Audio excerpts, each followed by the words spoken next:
Minute 47, 48 même, sur Europe, et on accueille Lionel pour finir cette émission. Bonsoir Lionel. Bonsoir Olivier, bonsoir. Bonsoir. Alors Lionel, on a que 12 minutes, mais si on reprendra le temps de parler demain si on a besoin, d'accord ? Oui, il n'y a pas de souci. Voilà. Très bien. Quel âge avez-vous, Lionel ? Alors j'ai 49 ans. Oui. Et j'appelle des Hautes-Pyrénées. J'habite pas loin de Bagnères de Bigorre où vous êtes passé il n'y a pas très longtemps. Oui, je suis passé il n'y a pas longtemps. Oui. Alors c'est marrant parce que vous l'avez dit à l'envers. Vous avez dit j'ai été à Bigorre de Bagnères. Ah bon ? J'ai inversé ? En fait, Ah non, c'est Bagnères de Bigorre. Ouais. Ah oui, j'ai dit Bigorre de Bagnères. Ouh là là. Oui. Ouh là là. C'est pas grave. Non, mais je suis désolé. Alors je m'excuse auprès des gens de Bagnères de Bigorre parce que non, j'ai été voir le match de rugby. Ah, d'accord. J'ai été voir l'équipe. Alors c'était les jeunes qui jouaient en ouverture. J'ai pas pu rester pour le match de l'équipe première parce que je suivais un jeune du coin dans les Jeux d'Olivier et donc du coup voilà, et donc j'ai passé 2 jours et demi là-bas. Super, j'ai adoré. Mathias ? Avec Mathias, exactement. Okay, avec Mathias, avec Mathias. Ouais. Et c'était super. Mathias étant super déjà, lui, c'est une énergie, ce garçon. Il est très inspirant parce qu'avec ce qui lui est arrivé et ce handicap terrible. C'est une leçon de vie, ce gamin, ouais. Il est incroyable. Il est incroyable. Et puis, ses parents, les gens de cette région, j'ai trouvé vraiment les gens charmants, en fait. Et je dois le souligner parce que c'est pas partout, vous voyez.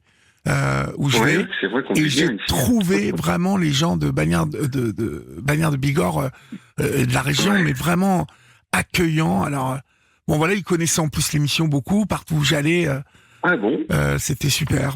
C'était vraiment un très bon moment. Voilà, vraiment, je peux pas vous dire autrement. Tant mieux, parce qu'en fait, c'est justement, quand vous avez évoqué que vous étiez venu, j'ai dit c'est dommage, parce que moi j'habite à 15 kilomètres et j'aurais aimé remercier Olivier, parce que grâce à la libre antenne, je me suis un petit peu sauvé. Ah bon ? Racontez-moi ça. En fait, il y a 2 ans, je me suis séparé de la mère de mes enfants, avec qui je vivais depuis 28 ans. Donc on a eu le projet maison, on a tout fait ensemble, des enfants merveilleux qui jouent au rugby d'ailleurs. Et du coup moi je l'ai hyper mal vécu. C'est mon premier amour, je l'ai connu à 19 ans et j'ai pris une gifle énorme. Mais on s'est séparés parce qu'on s'entendait plus. Vous voyez, c'est pas, il y a pas eu autre chose. Ça n'allait plus, quoi. Ça n'allait plus. Ouais, c'est dès que les enfants sont partis, on s'est retrouvés tous les deux. Oui. Et voilà. Je sais pas si ça arrive à d'autres. Si, bien sûr que si, ça arrive souvent, ça. Tant que les enfants sont là, il y a une unité familiale, il y a quelque chose, même de l'ordre de l'ennui, qui n'est pas là quand les enfants sont là. Mais l'ennui s'installe un jour quand ils s'en vont. L'ennui s'installe dans un couple et il faut savoir se recréer et c'est très difficile, très difficile. Bon, en plus, qu'ils sont partis le même mois ensemble. Oh là, ah oui, ça a dû être dur, ça. Ouais, on a pleuré pendant un mois. On était. Enfin, moi, je suis papa poule et ils sont partis pourquoi ? Pour leurs études ou non, il y en a un. Il a fini ses études et il a pris un logement, son premier logement, et le petit était gendarme, donc il est parti dans le nord de la France. Donc les deux, le même mois, ils sont partis. Oh là là, ça a dû être dur pour vous, ça.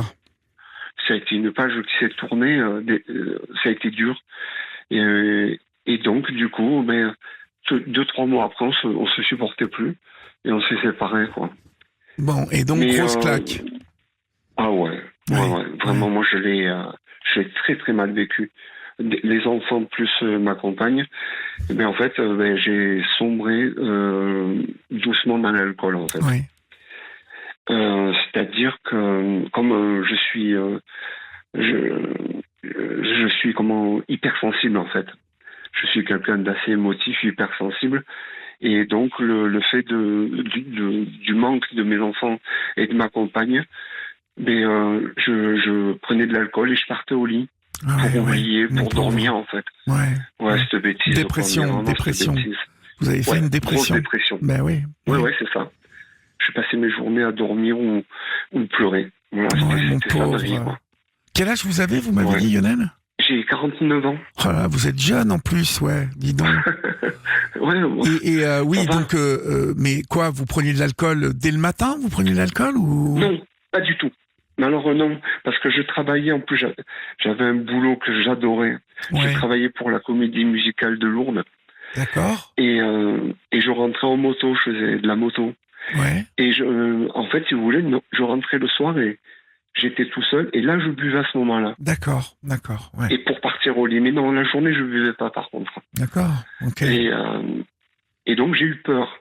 Je me suis dit, oh là là, je vais glisser dans l'addiction. Oui. Ouais. Je m'en suis rendu compte.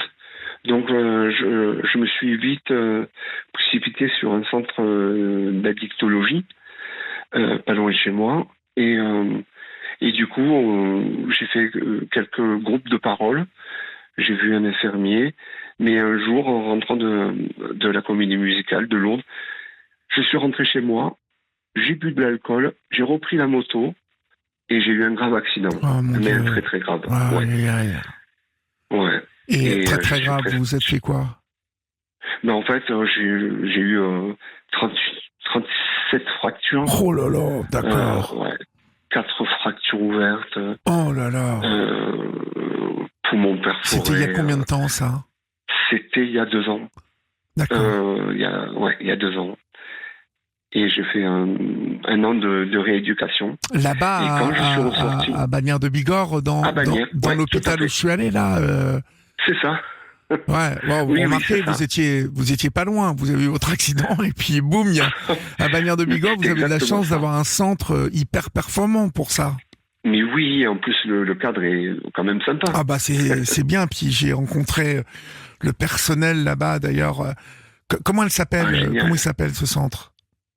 Alors, il y a le centre de l'Arbizon, qu'on appelle, qui est en haut, et en bas, je crois que c'est le CH. Je sais pas. C'est en bas, moi, j'étais en bas. Oui. J'étais en centre-ville. Oui, c'est ça, au centre-ville. Voilà. C'est là où il y a des graves. Voilà. Et il y a une équipe de soignants. Ils sont chouettes. Formidable. Là, je dois saluer la jeune femme qui s'occupe de la communication aussi, qui nous a accueillis. Voilà, tout le monde nous a super accueillis. Puis bon, j'ai pu parler avec des patients qui étaient là. Et qui étaient là depuis un moment. Certains depuis 6 mois, 8 mois. Enfin. Ouais. Il y a des pathologies un peu lourdes. Ouais. Mais bon, revenons à vous. Donc, vous êtes resté. Oui. Vous êtes resté un an là-bas. Un an, ouais. Ah bah ouais. Électrochoc, donc. Quand je suis... Oui. Ouais. Mais on va se reparler demain, parce que vous allez me raconter tout, parce qu'on peut pas en quelques minutes se raconter cette histoire. Ouais, je comprends. Mais en plus, il faut. En fait, je voulais juste appeler au départ pour vous dire merci. Parce que je me suis dit, c'est dommage, on s'est pas rencontrés sur Bagnères, mais je vais quand même lui passer un coup de fil, lui dire merci. C'est gentil. Parce que vous m'avez sauvé. Je vous raconterai sûrement ça demain. Vous me raconterez ça demain. Mais vous avez découvert la libre antenne là-bas à l'hôpital? Non, pas du tout. Je la connaissais il y a 2 ou 3 ans. Je vous écoutais déjà il y a 3 ans. D'accord. Ouais. Et donc, en fait, vous vous êtes planté tout seul ou Oui. En fait, si vous voulez, moi j'habite à 2 kilomètres de chez ma mère. Ouais. Je suis rentré de la Comédie Musicale, je me suis douché et j'ai bu. Et ma mère m'a demandé de passer et j'avais pas envie de sortir la voiture. Je dis, de toute façon que ce soit la voiture ou la moto, j'étais en état d'ébriété de toute façon. Ouais. Et j'ai traversé mon village et à 1 kilomètre de chez ma mère, la courbe, je l'ai ratée. Je suis rentré dans une maison. Oh là là. Alors, j'étais à 50 km/h, c'était pas très vite. Non, mais à 50, ça tape. Ça tape. Ah ouais. J'ai eu un accident à 60, moi, l'autre jour. Je peux vous dire que j'ai volé. Ah, oui. J'ai volé. Et heureusement, vous savez quoi, j'avais un gilet airbag. Ah ouais. Ça m'a sauvé. Ça m'a sauvé. Mais oui. Mais je peux vous dire que j'ai volé comme un oiseau. Et je fais 97 kilos, 96 kilos. Donc, je suis quand même un bon bébé, quoi.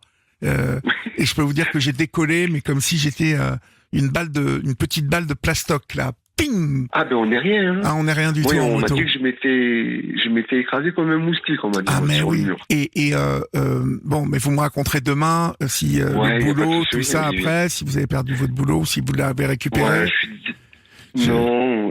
Bon, mais non, mais on parlera justement de toutes les conséquences que peuvent avoir. Ouais. Parce que dans votre histoire, demain, on parlera du couple, hein, justement, du fait de la séparation, et puis on rentrera un peu en profondeur de tout ça, et puis on évoquera aussi justement le départ des enfants, et puis l'addiction ensuite qui prend avec la dépression. Donc il y a beaucoup de choses à aborder dans votre histoire demain. Oui, puis je pense que c'est important puisque ça m'a aidé. Je pense que ça peut aider. Soyez-en sûrs. Alors il y a souvent un premier témoignage et Florian vous rappellera autour de 23h. D'accord ? Oui, c'est pas un problème. Bon, super. Je serais ravi d'échanger avec vous demain, Lionel. D'accord ? Oh, vous êtes gentil. Merci, Olivier. Je vous dis à demain donc. Ouais, pas de problème. À demain, mon cher Lionel. Merci, Olivier. Bonsoir. Vous souhaitez écouter encore plus de témoignages riches et bouleversants ? Retrouvez-moi chaque semaine dans le podcast Dans les yeux d'Olivier. Je pars à la rencontre d'hommes et de femmes aux vies extraordinaires qui ont accepté de me confier leurs histoires les plus intimes. Un podcast gratuit, disponible sur toutes les plateformes d'écoute. Alors je vous dis à très bientôt.